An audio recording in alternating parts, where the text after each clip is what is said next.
시청자 여러분 안녕하십니까? JJC 4시 뉴스 시작합니다. A4용지 자동 배분기를 개발한 업체가 사무환경 개선 제휴 협약을 맺었습니다. 대전시가 명예관광 통역 안내원을 모집합니다. 대구시의 한 기업이 20분 만에 코로나19 감염 여부를 알 수 있는 진단키트를 개발했습니다. 광주시는 전년보다 전국에서 가장 큰 폭으로 공기질이 개선됐습니다. 충청북도 보건환경연구원은 6개월간 오존 경보제를 시행합니다. 첫 번째 소식입니다. 올해 상반기를 뜨겁게 달궜던 4.15 총선이 지난주 막을 내렸죠.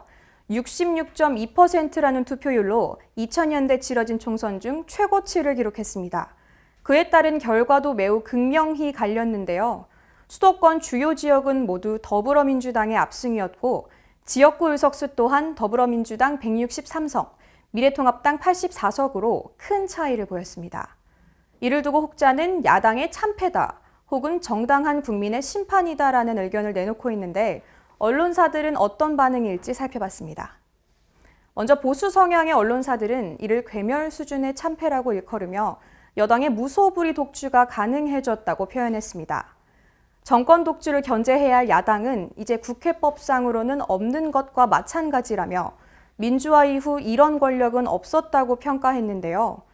모든 권한을 가졌기에 책임도 스스로 질 수밖에 없다며 여당 내부에서라도 한쪽으로 지나치게 기울어지지 않도록 평형수 역할을 해야 한다고 꼬집었습니다.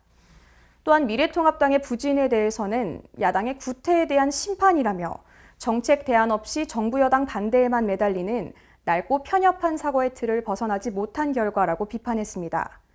이를 만회하기 위해서 통합당은 환골탈퇴해야 한다며 시대 정신을 대변할 새로운 인물들을 전면에 내세우는 혁명적 세대 교체가 필요하다고 말했습니다. 한편 진보 성향의 언론사들은 이러한 총선 결과에 대해 민심은 국정 안정을 택한 것이라고 긍정적으로 평가했는데요. 여권으로선 기대와 과제를 동시에 받아든 승리라며 이는 국민이 문재인 정부의 국정 운영 방향을 긍정적으로 평가하고 있는 것으로 후반기에도 국정 운영에 힘을 실어주겠다는 뜻으로 풀이했습니다.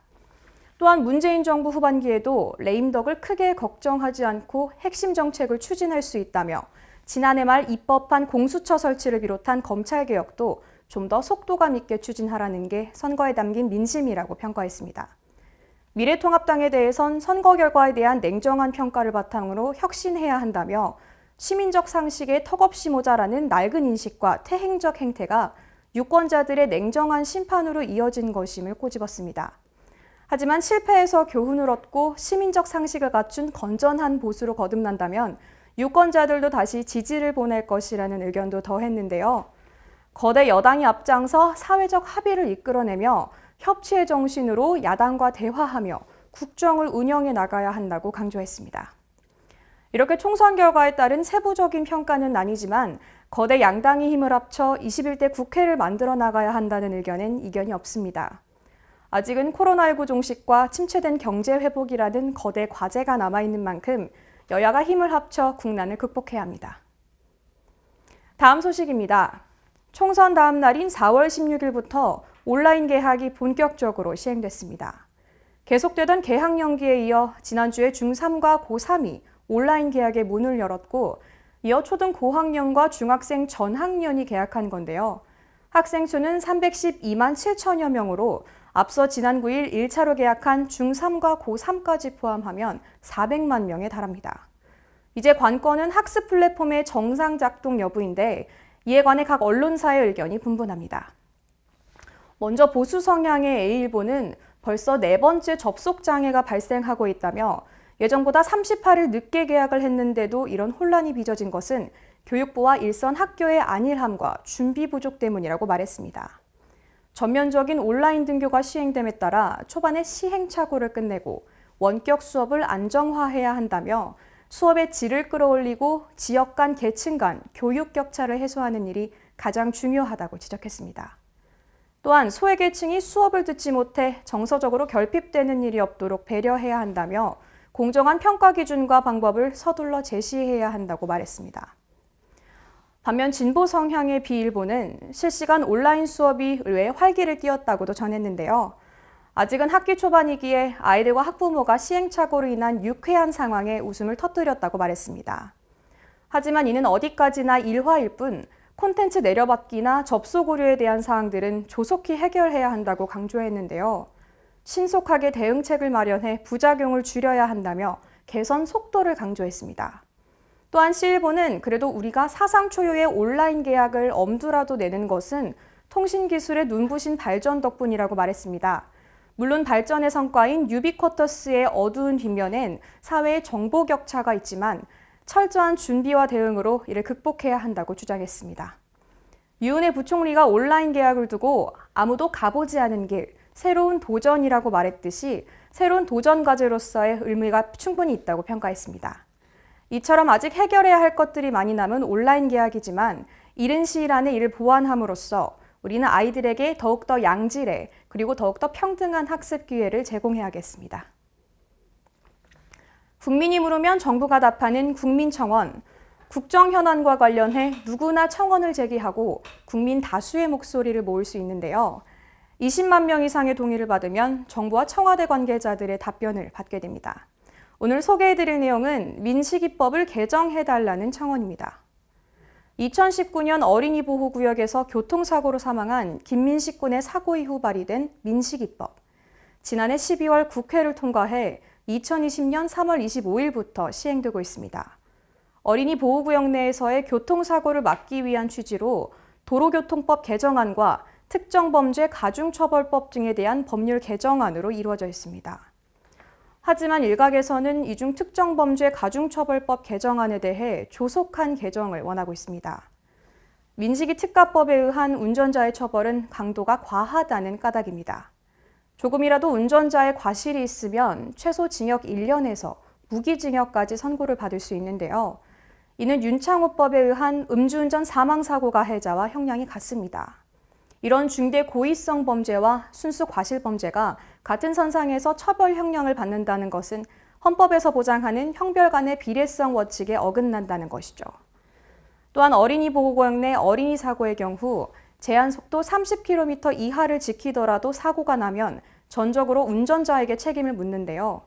특히 어린이 교통사고의 원인 중 무단 횡단이 20.5%로 성인과 비교하면 2배 이상인데 이러한 아이들의 돌발 행동을 운전자가 무조건 예방하고 조심하라고 하는 것은 비현실적이고 부당한 처사라는 의견입니다. 이러한 특정범죄 가중처벌법은 모든 운전자를 해당 범죄의 잠재적 가해자로 만들고 어린이 보호구역을 지나야 하는 운전자들에게도 막심한 스트레스를 유발하는 악법이라며 개정을 요구하고 있는데요. 해당 청원에는 20일 오후 1시를 기준으로 35만 1,800여 명이 동의했습니다. 청원 동의자들은 해당 법안의 허점과 부작용을 직시해야 한다며 민식이법으로 인한 애꿎은 피해자가 생기기 전에 불합리한 법안을 조속히 개정해야 한다고 목소리를 높이고 있습니다. 사무환경을 자동화하면 일의 효율을 높일 수 있는데요. 세계 최초로 A4 용지 자동 배분기를 개발한 업체가 사무환경 개선 지원을 위한 제휴협약을 맺었습니다. 그 현장에 JJCTV가 다녀왔습니다. 주식회사 블랙스톤 에듀팜 리조트는 지난 16일 증평 블랙스톤 벨포레 리조트에서 주식회사 A4하우스, 매경 사무혁신센터와 사무환경 개선지업 사업 전략적 제휴협약을 체결했습니다. 주식회사 A4하우스는 세계 최초 사무환경 개선을 위한 A4 용지 자동 배분기를 개발한 업체로 A4 용지 자동 주문과 세팅, 모니터링까지 가능한 자동 관리 시스템을 만들었습니다. 이 시스템은 사무자동화를 통해 직원들의 불필요한 업무나 반복적인 허드렛일을 획기적으로 줄일 수 있습니다. 이 자리에 참석한 A4하우스 오종윤 대표는 중소 중견기업에 근무하는 임직원들이 조금이라도 좋은 환경에서 일할 수 있는 토대를 마련하는 기회라고 전했습니다. 대기업이나 공무원들은 좋은 플랫폼 위에서 좋은 서비스를 받고 있기 때문에 많은 사람들이 그곳으로만 들어가려고 하잖아요. 중소기업, 중견기업으로 가려고 하지 않고. 그래서 저희들이 하나의 단초를 잘 마련해 놓으면 부족하지만 중소, 중견기업에 근무하는 그런 임직원들이 조금이라도 더 나은 환경에서 근무를 할 수 있는 그런 토대를 마련할 수 있지 않을까 하는 생각이 듭니다. 뒤이어 매경비지의 정양곤 본부장은 장기적으로 근로자들의 생산성과 삶의 만족도를 높이기 위함으로 사무혁신과 관련한 컨설팅을 제공한다고 밝혔습니다. 대한민국에 지금까지는 이제 사무혁신이라는 얘기가 종종 있었지만 이걸 본격적으로 구체적으로 마련해서 시작을 하는 첫 사례가 되는 걸로 알고 있고요. 그래서 저희 매경 사무혁신센터에서 지향하는 바는 쉽게 아주 조그만한 것부터 사무혁신을 시작을 해서 장기적으로는 근로자들이 생산성을 높이고 삶의 만족도를 높일 수 있는 이런 사무혁신과 관련한 컨설팅을 저희가 제공을 하려고. 마지막으로 블랙스톤 벨폴의 원용건 대표는 시작이 중요함과 상생을 강조했습니다. 정말 시작이 중요하니까 저도 함께 해서 정말 여기 제목처럼 상생이 될 수 있도록 저도 최선을 다하겠습니다. A4하우스의 자동 배분기는 단순히 기계 하나가 아니라 주문까지 자동으로 진행되기 때문에 더욱 체계적이고 편한 사무 환경이 구축될 것으로 기대됩니다. 수도권 소식입니다. 강북구가 코로나19로 인해 직원을 무급휴직하게 된 지역 내 5인 미만 소상공인 업체를 대상으로 고용유지 지원금을 제공합니다. 신청은 매달 1일부터 10일까지 가능하고 사업장별로 직원 1명, 여행관광업소는 2명까지 휴직 2개월 동안 매월 최대 50만 원이 지원됩니다. 강북구가 코로나19로 피해를 겪고 있는 지역 내 소상공인을 위해 고용유지 지원금을 지급합니다.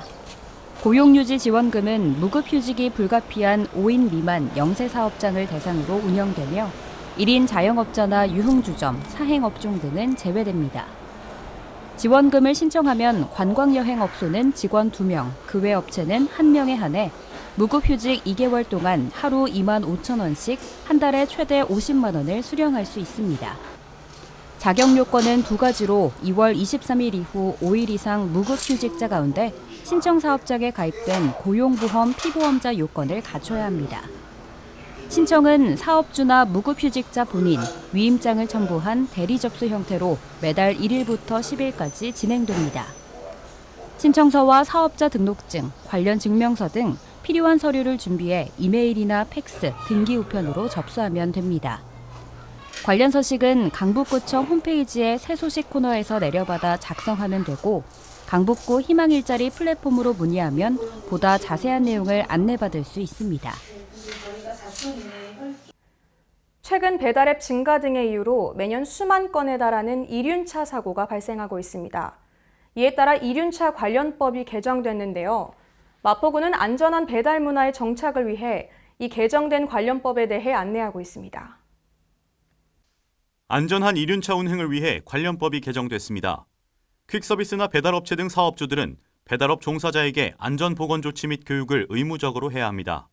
또한 업무 종사자가 법규를 어길 경우 사업주도 함께 처벌되는 양벌 규정까지 마련됐습니다.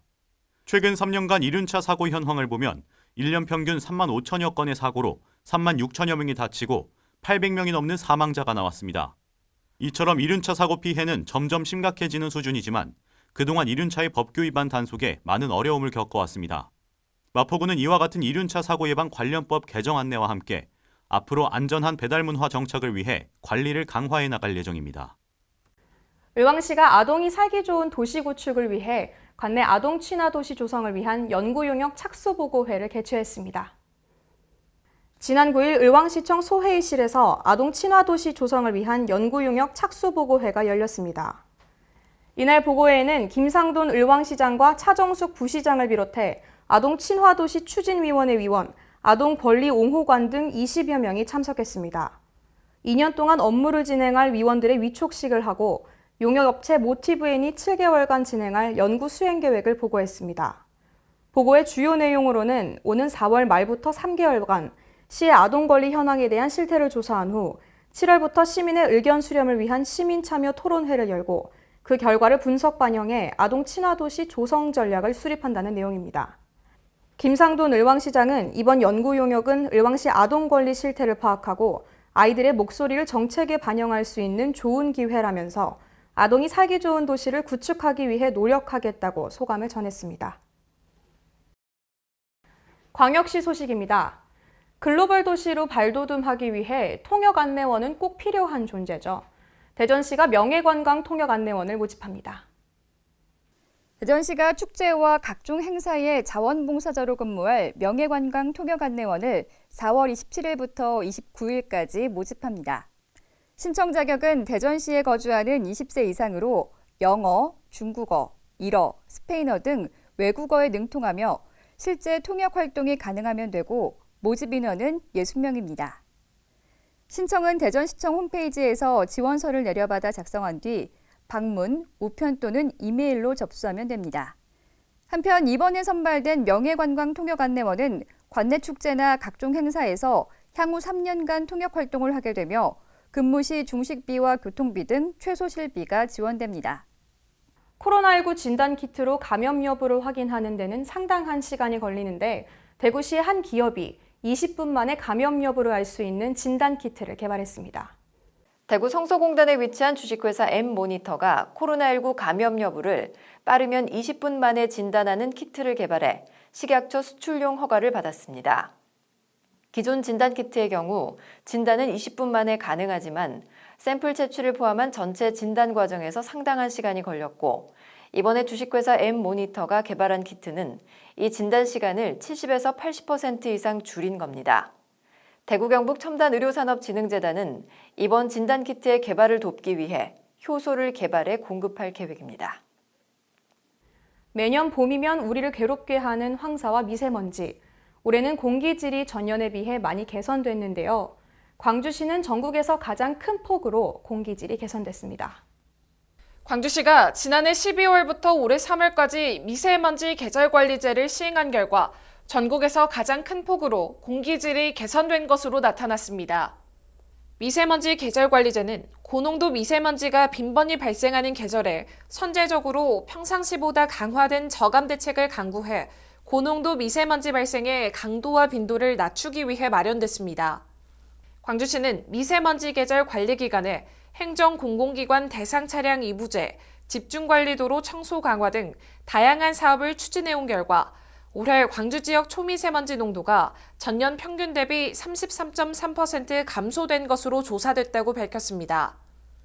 광주시는 미세먼지 계절관리제 시행 결과를 토대로 선제 예방적 저감 조치, 시민 건강 보호 조치 등 총괄 상황 관리 기능을 강화해 대기질이 개선되도록 최선을 다할 계획입니다. 이어서 강원도 소식입니다.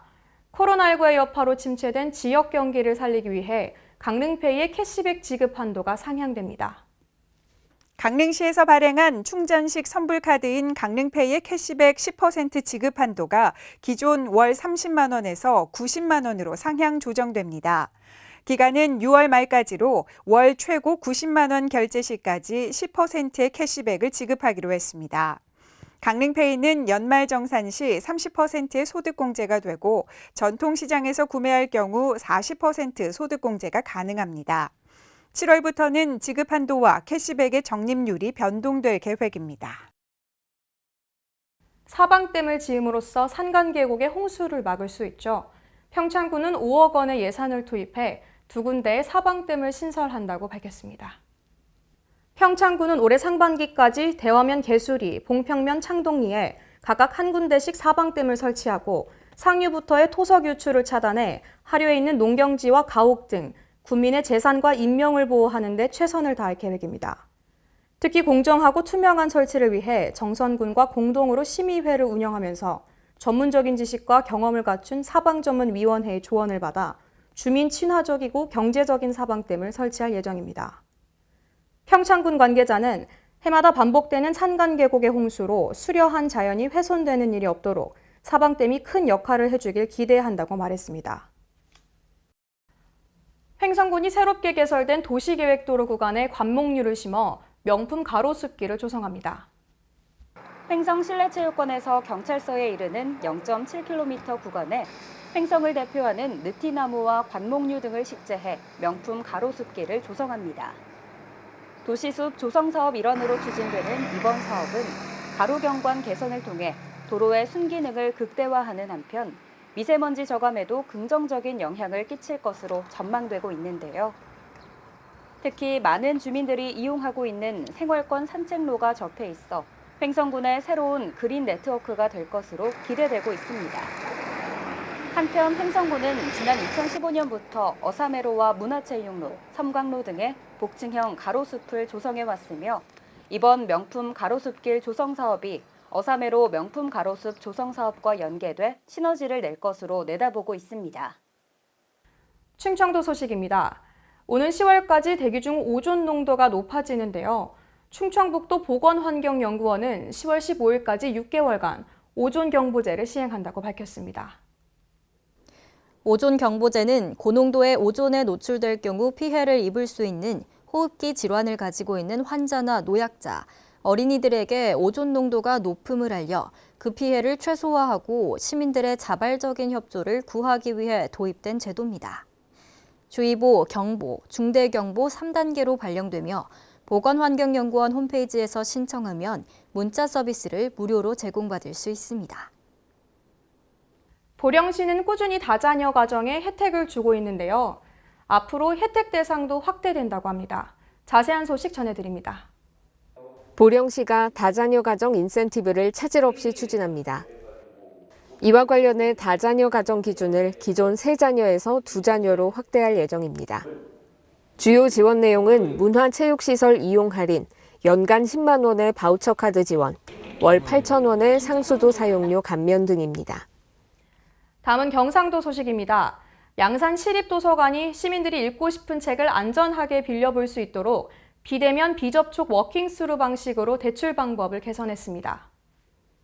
양산시는 시민들의 불편을 최소화하고 인기 도서의 회전율을 제고하기 위해 택배 서비스의 대체 방안으로 워킹스루 도서 대출 서비스를 도입해 휴관이 종료될 때까지 운영하기로 했습니다.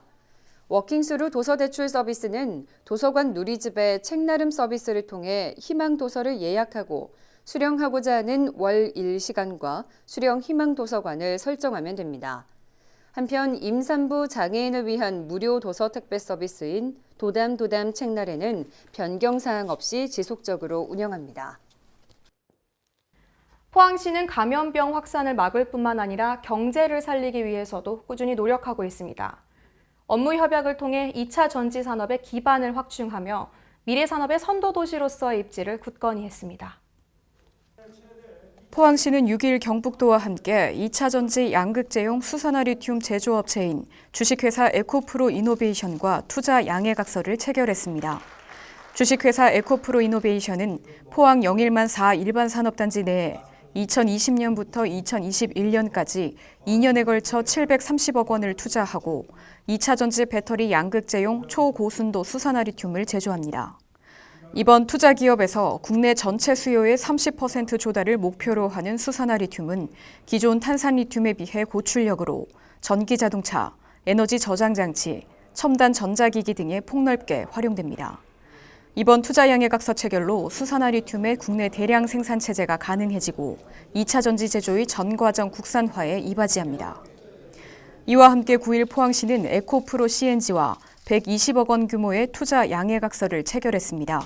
에코프로 CNG는 이번 협약으로 2021년까지 2년간 총 120억 원을 투자해 2차 전지 배터리 리사이클링 공장을 건립하고 신규 일자리 창출에도 기여합니다. 에코프로 CNG는 폐배터리에서 니켈과 코발트 등 유가금속을 회수해 다시 배터리 소재로 사용하는 기술을 보유하고 있어 전량 수입에 의존하는 배터리 핵심 원료의 재사용과 환경 오염 문제를 해결할 것으로 기대하고 있습니다.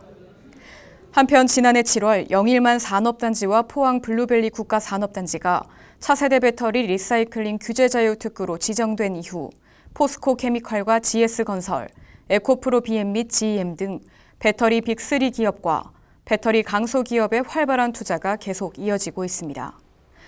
포항시는 코로나19 사태 등 여러 가지 어려운 상황 속에서도 관련 기업의 유치와 지원 강화로 명실상부 2차 전지 산업의 선도도시로 도약하도록 최선을 다할 계획입니다. 전라도 소식입니다. 최근 지역별로 긴급재난지원금에 대해 다양한 방안을 내놓고 있죠. 완주군이 긴급재난지원금을 지역화폐인 으뜸상품권으로 지급합니다. 강석훈 기자의 보도입니다. 전북 완주군이 코로나19 지역경제위기 극복을 위해 긴급재난지원금을 지역화폐인 으뜸상품권으로 지급하기로 결정했습니다. 완주군에 따르면 단기간 내 지역 소비 유도를 위해 긴급 재난지원금 지급 수단이 지역에서만 쓸 수 있는 완주 으뜸 상품권으로 정해지면서 이달 중에 50여억 원이 관내에 풀릴 계획입니다. 현재 으뜸 상품권은 음식점, 마트, 주유소, 학원 등 업소에서 통용되고 있으며 소비층을 유지하기 위해서는 완주 으뜸 상품권 가맹점 가입이 필수적인 상황입니다. 완주군 관계자는 관내 소상공인들이 가맹점 가입에 나서 소비층을 적극적으로 유치해 어려움을 타개할 수 있는 기회가 되길 바란다고 말했습니다. 지금까지 전북에서 강석훈이었습니다. 우주군이 코로나19 기부금을 활용해 관내 소상공인들과 어려운 가정에 전달할 반딧꾸러미를 만들었습니다. 이어서 강석훈 기자입니다. 무주군이 지난 10일 군청 앞마당에서 코로나19 무주군 지정기부금을 활용해 반딧꾸러미를 만들었습니다. 반딧꾸러미는 쌀과 캔, 라면, 김, 국수 등을 넣은 물품 상자로 이날 진행된 포장 작업은 무주군 지역사회 보장협의체 30여 명의 위원들이 함께해 의미를 더했습니다. 반딧꾸러미는 6개 읍면 행정복지센터를 통해 코로나19로 어려움을 겪고 있는 관내 소상공인들과 일용근로자, 자가격리자 등 150가정에 전달될 예정입니다. 무주군 관계자는 성금을 보내주신 고마운 마음과 손길을 생각하며 정성껏 꾸러미를 만들었다며 어려운 가정에 전달되는 반딧불 꾸러미가 돈으로는 환산할 수 없는 든든한 응원이 되길 바란다고 전했습니다. 지금까지 전북에서 강석훈이었습니다. 전북도와 한국외식업중앙회 전북지회가 코로나19 종식을 위해 적극적인 사회적 거리두기에 동참합니다. 이정은 기자가 전합니다. 한국외식업중앙회 전북지회가 도내 외식업 회원들의 뜻을 모아 코로나19 종식을 위한 사회적 거리두기에 적극 동참합니다. 전북도와 한국외식업중앙회 전북지회는 13일 전북도청에서 코로나19 조기 종식이라는 공동 목표 달성을 위해 코로나19 극복 사회적 거리두기 실천 다짐 간담회를 개최해 이같이 결의했다고 밝혔습니다. 송하진 도지사는 코로나19 장기화에 따른 외식업의 경제적 어려움에도 불구하고 안전한 전라북도를 위해 사회적 거리두기에 적극적인 참여 의지를 전해주신 데에 감사드린다고 입장을 전했습니다. 지금까지 전북에서 이정은이었습니다. 세계 소식입니다. 미국 뉴욕주가 트럼프 행정부의 경제활동 정상화 관련 새 조치와 상관없이 비필수 사업장의 셧다운 조치를 다음 달 15일까지 연장하기로 했습니다. 지난달 20일 뉴욕주는 비필수 사업장의 재택근무를 명령하는 사실상의 자택 대피령을 결정했습니다. 이로 인해 실업 대란이 본격화하면서 4주 동안 2,200만 명가량이 일터를 잃었는데요. 이번 달 말 해제 예정이었지만 감염률이 더 많이 내려가는 것을 확인할 필요가 있다는 이유로 다음 달 15일까지 연장하기로 했습니다. 뉴욕주는 주변 7개 주와 서부 3개 주 등 모두 10개 주와 경제활동 복귀와 관련해 함께 논의하기로 했으며 쿠오모 주지사는 이번 조치에 대해 다른 주들과 조율한 결과라고 밝혔습니다. 프랑스 파리 노트르담 대성당에 화재가 발생한 지 1년이 지났습니다. 프랑스에서도 코로나19가 크게 확산함에 따라 노트르담 복구 작업도 중단됐습니다. 프랑스의 보물이자 인류 문화유산인 파리 노트르담 대성당에 1년 전 화재가 발생해 프랑스는 물론 전 세계에 충격을 줬습니다. 에마누엘 마크롱 프랑스 대통령은 노트르담 대성당을 더 아름답게 복구하겠다고 약속했으나 화재 1년이 지난 현재 복구 작업은 당초 계획보다 수개월이 지연되고 있습니다. 화재로 녹아내린 수백 통의 나무로 보건공사가 한 차례 중단된 데다 겨울 폭풍에 이어 코로나19까지 확산하고 있기 때문입니다. 이런 가운데 프랑스 정부가 코로나19 확산 차단을 위해 시행 중인 이동 제한령을 다음 달 11일까지 연장해 복구 공사는 더 늦어지게 됐습니다. 이에 복원을 위해 기업 등이 약정한 9억 유로, 우리 돈으로 약 1조 2천억 원의 기부금 가운데 약 20%만이 모금된 것도 복구 작업 진행에 우려를 자아내고 있습니다. 전 세계 영화인들의 축제인 칸 영화제. 올 5월 개최 예정이었지만 6, 7월 중으로 한 차례 연기됐었는데요. 하지만 칸 영화제 조직위원회는 한 번 더 연기될 수 있음을 발표했습니다. 올해 칸 영화제는 5월 12일부터 23일까지 열릴 예정이었으나 프랑스 정부가 지난달 17일 코로나19 확산 차단을 위해 전국적인 이동 제한령을 발령하면서 6월 말 또는 7월 초로 미뤄졌습니다. 그러나 현지 시간 13일 에마누엘 마크롱 프랑스 대통령이 대국민 담화에서 이동 제한령을 다음 달 11일까지 연장한다고 발표하면서 대규모 축제나 행사를 최소 7월 중순까지 열지 못하도록 해 칸 영화제 일정에 또다시 차질이 빚어졌습니다.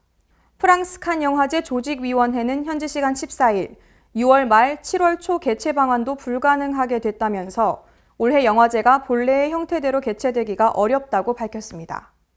칸 영화제 조직위는 영화제를 다른 방식으로 개최하는 방안을 검토하고 있다면서 올해 영화제는 어떤 방식으로든 현실화할 것이라고 밝혔습니다.